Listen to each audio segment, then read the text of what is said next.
aming tanghalian, nilagang okra. Nilagyan ko lang siya ng black pepper and chili.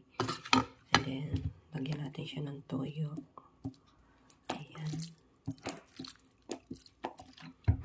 Solve na ang tanghalian. Kamatis na may sibuyas.